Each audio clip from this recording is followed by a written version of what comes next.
بسم اللہ الرحمن الرحیم۔ السلام علیکم ڈیئر اسٹوڈنٹ، کیسے ہیں آپ؟ آج ہم چیپٹر نمبر 10 سورۃ الکہف تعارف مرکزی موضوع بنیادی مضامین کے ساتھ اس کی مشق کو حل کریں گے، جس میں M C Qs short question وغیرہ موجود ہوتے ہیں۔ تو ویڈیو شروع کرنے سے پہلے آپ سے درخواست ہے کہ اس چینل کو سبسکرائب کریں اور ویڈیو کو پورا دیکھا کریں، کیونکہ ریڈنگ کے دوران ایم سی کیوز اور شارٹ کویسچن کچھ ایسے ہوتے ہیں جن کا ذکر مشق میں نہیں ہوتا ہے۔ تو چلتے ہیں اپنی ویڈیو کی طرف۔ سورۃ الکہف تعارف۔ سورۃ الکہف مکی صورت ہے، ایم سی کیوز میں آپ نے یاد رکھنا ہے۔ یہ قرآن مجید کی 18ویں صورت ہے، یہ بھی ایم سی کیوز۔ اس میں 12 رکوع اور 110 آیات ہیں، یہ بھی ایم سی کیوز کے لیے یاد رکھنا ہے۔ یہ صورت 15ویں پارے سے شروع ہو رہی ہے، ایم سی کیوز۔ اس صورت میں اصحاب کہف کا ذکر ہے، ایم سی کیوز، اور الکہف کا معنی غار ہے، اسی مناسبت سے اس کو سورۃ الکہف ہی کہا جاتا ہے۔ اہل مکہ نے نبی کریم سے روح، ذوالقرنین اور اصحاب کہف کے متعلق سوال کیے۔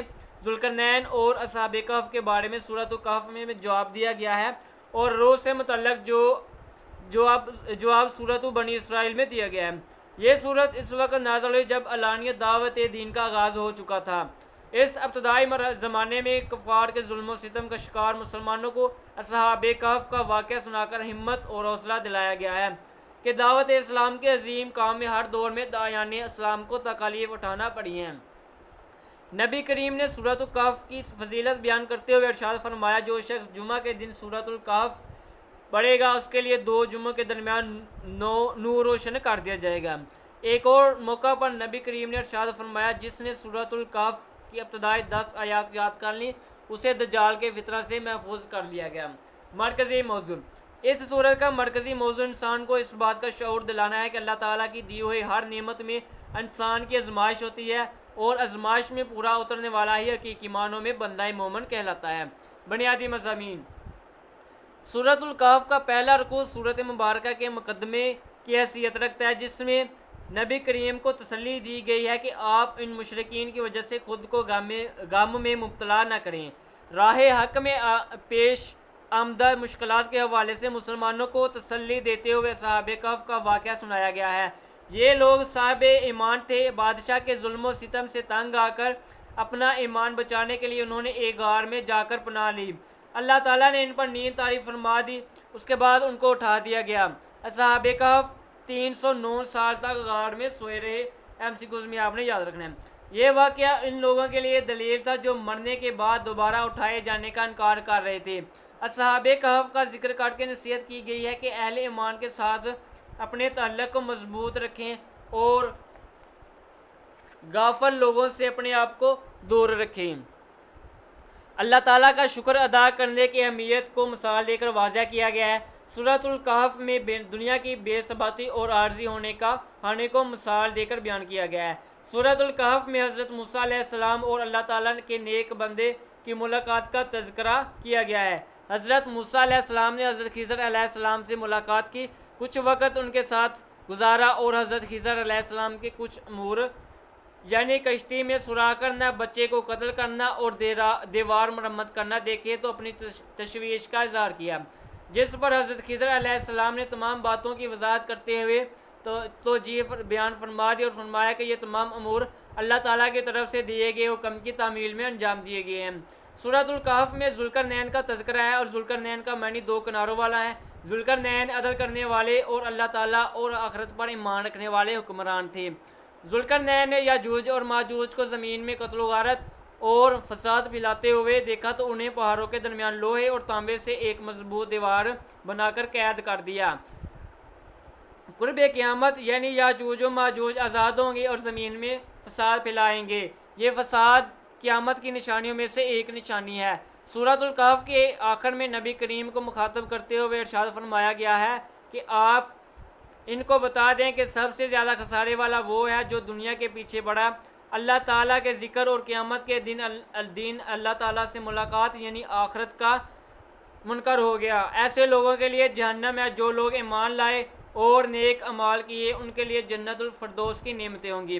اس کے بعد اس میں ایک اضافی سوال ہے کہ آپ جانتے ہیں یاجوج و ماجوج حضرت نوح علیہ السلام کے بیٹے یافس کی اولاد ہیں، یہ آپ نے ہمیشہ یاد رکھنا ہے ایم سی کیوز کے حوالے سے۔ سورۃ الکہف کی ریڈنگ کے بعد ہم اس کی مشق کو حل کرتے ہیں۔ سب سے پہلے درست جواب کا انتخاب کریں۔ اصحاب کہف نے غار میں پناہ لی، تو اس کا صحیح جواب الف بادشاہ کے ظلم و ستم سے تنگ آ کر۔ کہف کا معنی ہے، تو اس کا صحیح جواب دال غار۔ اس کے بعد تیسرا، اصحاب کہف غار میں سوئے رہے 309 سال جیم جوز۔ ذوالقرنین نے یاجوج و ماجوج کو دو پہاڑوں کے درمیان قید کیا، تو اس کا صحیح جواب لوہے اور تانبے کی دیوار بنا کر۔ اس کے بعد پانچواں، یاجوج و ماجوج حضرت نوح علیہ السلام کے کس بیٹے کی اولاد ہیں، تو اس کا صحیح جواب جیم یافس۔ اس کے بعد مختصر جواب دیں۔ پہلا، سورۃ الکہف کا مرکزی موضوع بیان کریں۔ مرکزی موضوع، اس سورت کا مرکزی موضوع انسان کو اس بات کا شعور دلانا ہے کہ اللہ تعالیٰ کی دی ہوئی ہر نعمت میں انسان کی آزمائش ہے، اور آزمائش میں پورا اترنے والا ہی حقیقی معنوں میں بندہ مومن کہلاتا ہے۔ اس کے بعد دوسرا، ذوالقرنین کے بارے میں آپ کیا جانتے ہیں؟ سورۃ الکہف میں ذوالقرنین کا تذکرہ ہے۔ ذوالقرنین کا معنی دو کناروں والا ہے۔ ذوالقرنین عدل کرنے والے اور اللہ تعالیٰ اور آخرت پر ایمان رکھنے والے حکمران تھے۔ ذوالقرنین نے یاجوج اور ماجوج کو زمین میں قتل و غارت اور فساد پھیلاتے ہوئے دیکھا، تو انہیں پہاڑوں کے درمیان لوہے اور تانبے سے ایک مضبوط دیوار بنا کر قید کر دیا۔ یہاں تک اس کا جواب۔ اس کے بعد حضرت خضر علیہ السلام کے 3 حکمت بڑے امور تحریر کریں۔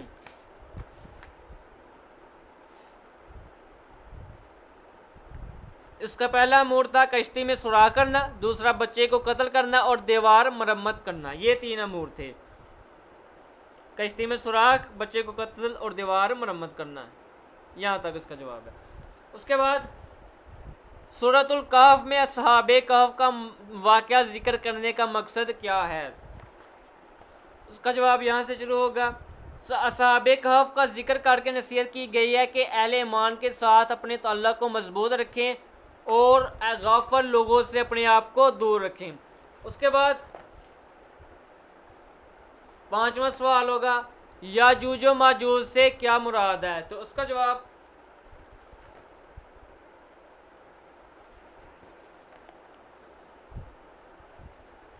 آپ کو اس کے لیے ویڈیو سے کرنا پڑے گا، کیونکہ یہ بک میں جواب اس کا نہیں ہے۔ تو یاجوج و ماجوج حضرت نوح علیہ السلام کے بیٹے یافس کی اولاد میں سے ہیں۔ یہ نسل انسانی کے 2 بڑے قبیلے گزرے جو اپنے ارد گرد رہنے والوں پر بہت ظلم و ستم اور زیادتیاں کرتے تھے، انسانی بستیوں کو تباہ و برباد کر دیتے تھے۔ ذوالقرنین بادشاہ نے انہیں تانبے سے ایک مضبوط دیوار بنا کر قید کر دیا تھا۔ قرب قیامت یہ یاجوج و ماجوج آزاد ہوں گے اور زمین میں فساد پھیلائیں گے۔ یہ فساد قیامت کی نشانیوں میں سے ایک نشانی ہے۔ اس کے بعد درج ذیل قرآنی الفاظ کے معنی لکھیں۔ اسفا غم کے مارے، الرقیم تختے، لنبلوہم تاکہ ہم انہیں آزمائیں، احصا صحیح شمار کر سکتا ہے، عوجا کمزوری۔ اس کے بعد درج ذیل قرآنی آیات کا بامحاورہ ترجمہ کریں۔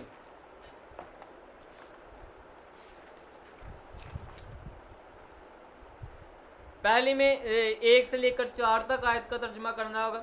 تمام تعریفیں اللہ تعالیٰ کے لیے ہیں جس نے اپنے بندہ پر کتاب نازل فرمائی اور اس میں کوئی ٹیڑھ نہیں رکھی، بالکل سیدھی ہے، تاکہ وہ اس کی طرف سے آنے والے سخت عذاب سے ڈرائے اور مومنوں کو خوشخبری دے۔ جو نیک اعمال کرتے ہیں بے شک ان کے لیے بہترین اجر ہے جس میں وہ ہمیشہ رہیں گے، اور ان لوگوں کو ڈرائے جو کہتے ہیں کہ اللہ نے بیٹا بنایا ہے۔ یہاں تک اس کا ترجمہ کرنا ہے۔ اس کے بعد قل انما انا بشر مثلکم، یہ دوسری آیت ہے 110، آیت نمبر 110 کا ترجمہ کرنا ہے۔ اس میں یہاں سے شروع ہوگا، آپ فرما دیجئے میں تو تمہارے ہی جیسا بشر ہوں، میری طرف وحی کی جاتی ہے کہ تمہارا معبود ایک ہی معبود ہے۔ تو جو شخص اپنے رب سے ملاقات کی امید رکھتا ہو تو اسے چاہیے کہ نیک عمل کرے اور اپنے رب کی عبادت میں کسی کو شریک نہ کرے۔ اس کے بعد تفصیلی جواب دیں۔ سورۃ الکہف کے اہم مضامین بیان کریں۔ اہم مضامین میں مرکزی موضوع اور بنیادی مضامین پر ہم نے نوٹ کرنا ہے۔ اس سورت کا مرکزی موضوع یہاں سے لے کر آخر تک، جو لوگ ایمان لائے اور نیک اعمال کیے ان کے لیے جنت الفردوس کی نعمتیں ہوں گی۔